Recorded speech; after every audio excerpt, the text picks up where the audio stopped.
बहुत पुराने ज़माने की बात है। सरसब्ज पहाड़ों और घने जंगलात के दरमियान एक खूबसूरत मगर पुरस्रार गांव आबाद था। इस गांव के लोग सादा जिंदगी गुजारते थे, मगर इस गांव के बारे में एक अजीब सी बात मशहूर थी। लोग कहते थे कि इस जंगल में जादू छुपा हुआ है। सुबह होते ही गांव के लोग अपने अपने कामों में मसरूफ हो जाते। कोई खेतों में हल चलाता, कोई मवेशी चराता और बच्चे गांव की गलियों में खेलते रहते। इसी गांव के एक पुराने मिट्टी के घर में 3 भाई रहते थे। उनका घर गरीब जरूर था, मगर उसमें मोहब्बत की कमी नहीं थी। सबसे बड़ा भाई अली था। अली बहुत चालाक था, मगर उसकी एक बुरी आदत थी, वो बहुत लालची था। दरमियाना भाई हसन था। हसन दिल का बुरा नहीं था, मगर वो हर बात से जल्दी डर जाता था। और सबसे छोटा भाई करीम था। करीम नरम दिल, सच्चा और दूसरों की मदद करने वाला लड़का था। वक्त गुजरता गया, मगर इन तीनों भाइयों की गुर्बत कम न हुई। खाने के लिए भी अक्सर मुश्किल हो जाती थी। हम यहाँ बैठकर कुछ नहीं कर सकते, हमें जंगल जाना चाहिए, शायद हमें वहाँ कोई खजाना मिल जाए। अगली सुबह तीनों भाई एक लंबे सफर पर निकल पड़े। वो जंगल की गहराइयों की तरफ बढ़ते जा रहे थे। चलते चलते अचानक उन्हें जंगल के अंदर से एक कमजोर आवाज सुनाई दी। वो आवाज एक बूढ़े फकीर की थी, जो दरख्त के नीचे कमजोर हालत में बैठा था। करीम फौरन उसके पास गया और बोला, बाबा जी, क्या आपको पानी चाहिए? अली और हसन ने उसकी तरफ ज्यादा तवज्जो ना दी, मगर करीम ने उसकी खूब खिदमत की। बेटा, तुम्हारा दिल बहुत साफ है, इसलिए मैं तुम्हें एक खास तोहफा देना चाहता हूँ। ये कहकर फकीर ने अपनी चादर से एक अजीबो गरीब सुराही निकाली, जो हल्की हल्की रोशनी दे रही थी। ये जादुई सुराही है, इससे जो भी मांगोगे वो तुम्हें मिल जाएगा। ये सुनकर तीनों भाई हैरान रह गए। अगर वाकई ये जादुई है तो हमें खाना दे दो। अचानक सुराही से धुआं निकला और चंद लम्हों में लजीज खाने सामने आ गए। अली की आंखों में चमक आ गई। उसके दिल में एक खतरनाक ख्याल पैदा हो चुका था। अली खामोश बैठा था, मगर उसके जहन में सिर्फ एक ही ख्याल घूम रहा था। अगर ये जादुई सुराही सिर्फ इसके पास हो तो वो दुनिया का सबसे अमीर आदमी बन सकता है। रात हो चुकी थी। तीनों भाई जंगल के अंदर एक दरख्त के नीचे आराम करने लगे। करीम ने सुराही को एहतियात से अपने पास रखा और आसमान की तरफ देखते हुए अल्लाह का शुक्र अदा किया। जब सब सो गए तो अली आहिस्ता आहिस्ता उठा और चुपके से सुराही उठा ली। अली जंगल के एक कोने में जाकर बोला, ए जादुई सुराही, मुझे सोना दे दो। सुराही थोड़ी देर खामोश रही, फिर अचानक उससे अजीब सी आवाज आने लगी। अचानक सुराही से सोने के बजाय मिट्टी और धूल निकलने लगी। अली हैरान रह गया।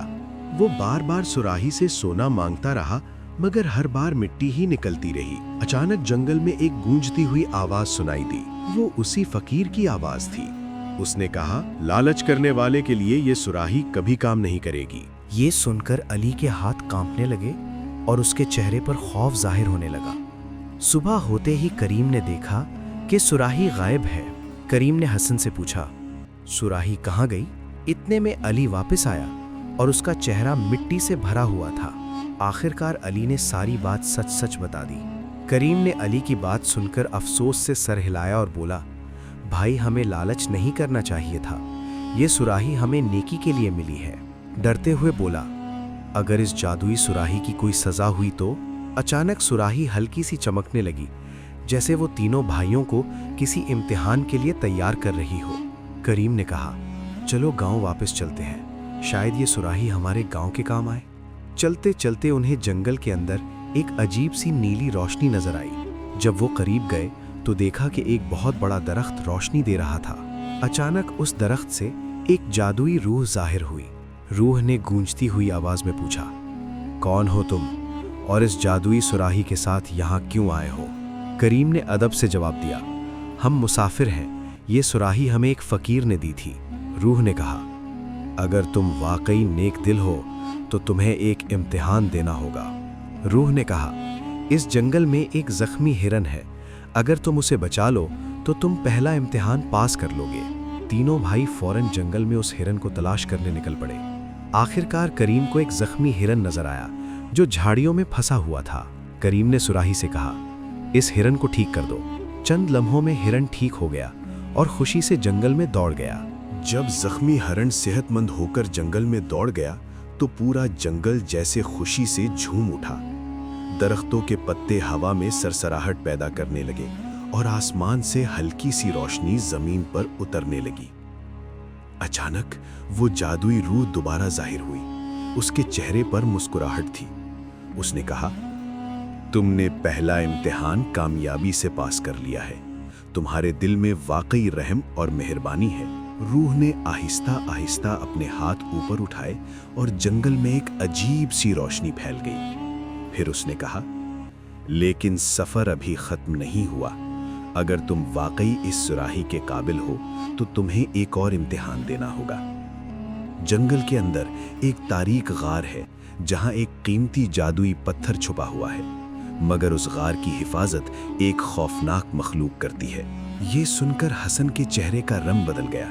वो आहिस्ता से बोला, अगर वहां वाकई कोई खतरनाक मखलूक हुई तो हम कैसे मुकाबला करेंगे? उसके दिल में खौफ बढ़ने लगा, मगर करीम ने उसके कंधे पर हाथ रखा और उसे हौसला दिया।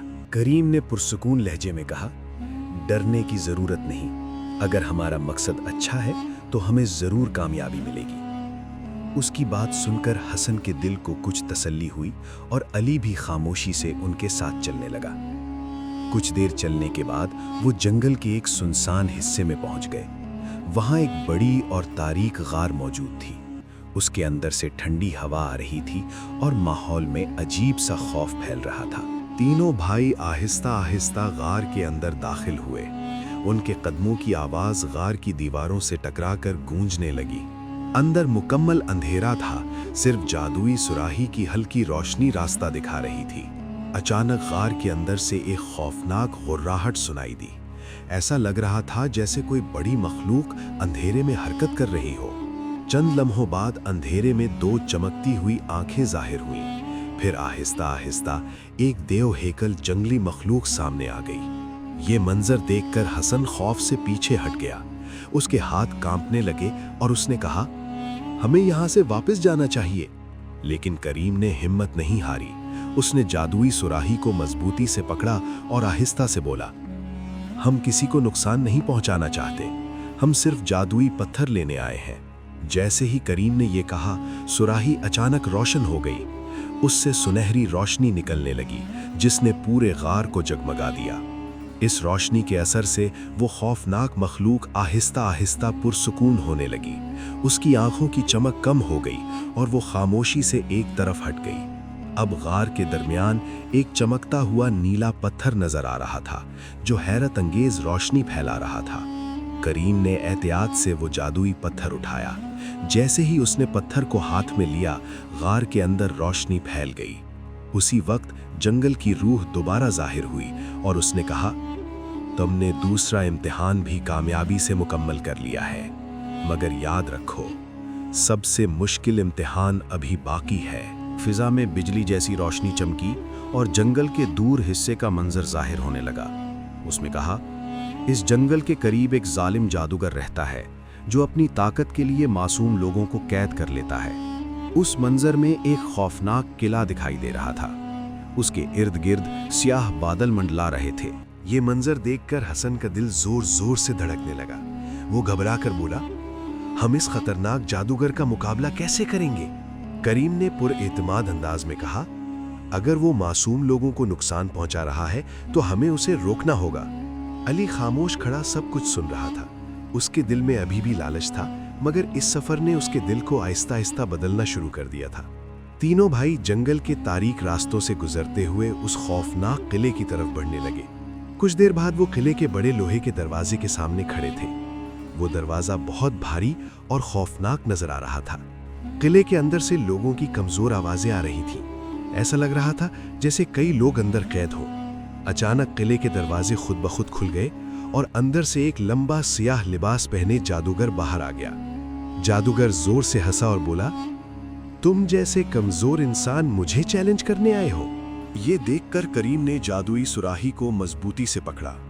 अचानक सुराही से रोशन रोशनी निकलने लगी جادوگر نے اپنے ہاتھ اٹھائے اور سیاہ جادو کی لہریں فضا میں پھیلنے لگیں۔ ایک طرف جادوگر کا سیاہ جادو تھا اور دوسری طرف سراہی کی روشن طاقت۔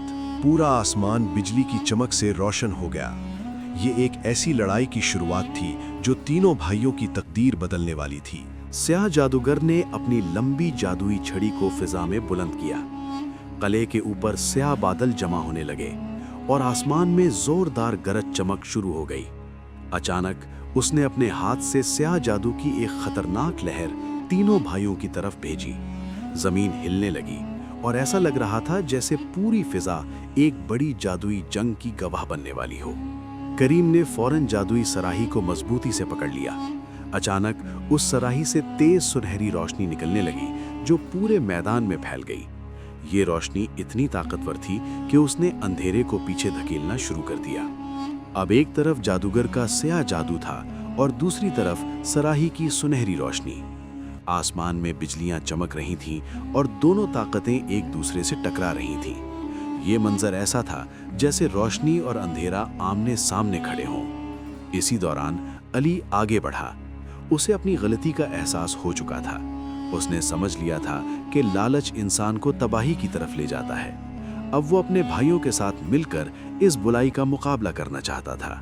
کریم نے جادوئی سراہی کو دونوں ہاتھوں سے بلند کیا اور بلند آواز میں کہا، نیکی کی روشنی ہمیشہ برائی کو شکست دیتی ہے۔ یہ کہتے ہی سراہی سے پہلے سے بھی زیادہ طاقتور روشنی نکلنے لگی۔ سنہری روشنی آہستہ آہستہ جادوگر کے گرد پھیلنے لگی۔ وہ جتنا بھی سیاہ جادو کرتا، وہ روشنی کے سامنے کمزور پڑتا جا رہا تھا۔ آخرکار ایک زوردار جادوئی دھماکے کے ساتھ جادوگر کی ساری طاقت ختم ہو گئی۔ جیسے ہی جادوگر شکست کھا گیا، قلعے کے اندر موجود قید خانے کے دروازے خود بخود کھل گئے۔ اندر قید لوگ آہستہ آہستہ باہر آنے لگے۔ ان کے چہروں پر آزادی کی خوشی صاف نظر آ رہی تھی۔ تینوں بھائی جب اپنے گاؤں واپس پہنچے تو گاؤں والے ان کا بے صبری سے انتظار کر رہے تھے۔ جب لوگوں کو معلوم ہوا کہ انہوں نے ظالم جادوگر کو شکست دے دی ہے تو پورا گاؤں خوشی سے جھوم اٹھا۔ کریم نے جادوئی سراہی کو کبھی اپنے فائدے کے لیے استعمال نہیں کیا۔ اس نے ہمیشہ اس کی مدد سے غریب اور ضرورت مند لوگوں کی مدد کی۔ جلد ہی پورا گاؤں خوشحال ہو گیا۔ اور اس طرح تینوں بھائیوں نے زندگی کا ایک بہت بڑا سبق سیکھا۔ انہوں نے جان لیا کہ لالچ انسان کو کمزور بناتا ہے، جبکہ نیکی، سچائی اور ہمدردی انسان کو اصل طاقت دیتی ہے۔ اسی لیے کہا جاتا ہے کہ نیکی کی روشنی ہمیشہ اندھیرے پر غالب آتی ہے۔